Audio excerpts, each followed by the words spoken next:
வேட்டியை தூக்கி பிடிச்சுக்கிட்டே இருக்காதீங்க. நான் யாருக்கா தெரிய போகுது. அதான் தெரிஞ்சிச்சு அப்புறம் என்ன? நிறுத்துங்க நிறுத்துங்க. என்றா வசவசம் சத்தம் போட்டுட்டு இருக்கீங்க? நாட்டம் ஒருத்த உட்காந்துட்டு இருக்கணும்ல. அவன் என்ன வேணும்னா உடச்சு போட்டா? வேணும்னே தான் உடைச்சான். யாரா அவன்? ஆமா, 10 ரூபா பல்ப் உடைச்சதுக்கு ஒரு பஞ்சாயத்து. இதுக்கு வெள்ளை வேட்டி வெள்ளை சட்டை. சும்மாரப்பா. உடச்சவ யாரு? பொறத்தியானா? உள்ளூர்கார் பயலாட்டாளுங்க.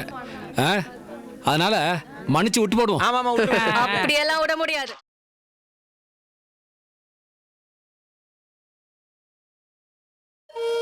இது வேணா சாதாரணமா இருக்கலாம், ஆனா அது பவர்ஃபுல்லானது. பஞ்சாயத்து பல்ப போட்டு ஆகணும், பல்ப் உடைஞ்சவனுக்கு பதில் சொல்லி ஆகணும். இது ரஜினி ரசிகர் மன்ற தீர்ப்பு. இவளும் நோடிக்கிறாளே. அட என்றா மணி, தீர்ப்ப நாட்டாம நான் தானே சொல்லணும், நீ சொல்லிட்டு இருக்க. என்ன நாட்டாம ஸ்கூல் பையன் மாதிரி கையை கட்டிட்டு இருக்கீங்க? ஓ, டீச்சர் ஞாபகம் வந்துச்சா? அப்ப அந்த பாட்டு ஞாபகம் வந்திருக்குமே. எவடா டீச்சரு? என்றா பாட்டு? ஓ, உனக்கு அந்த டீச்சர் யாரு, பாட்டு எதுவும் ஞாபகம் வரல. என்றா வளர்ற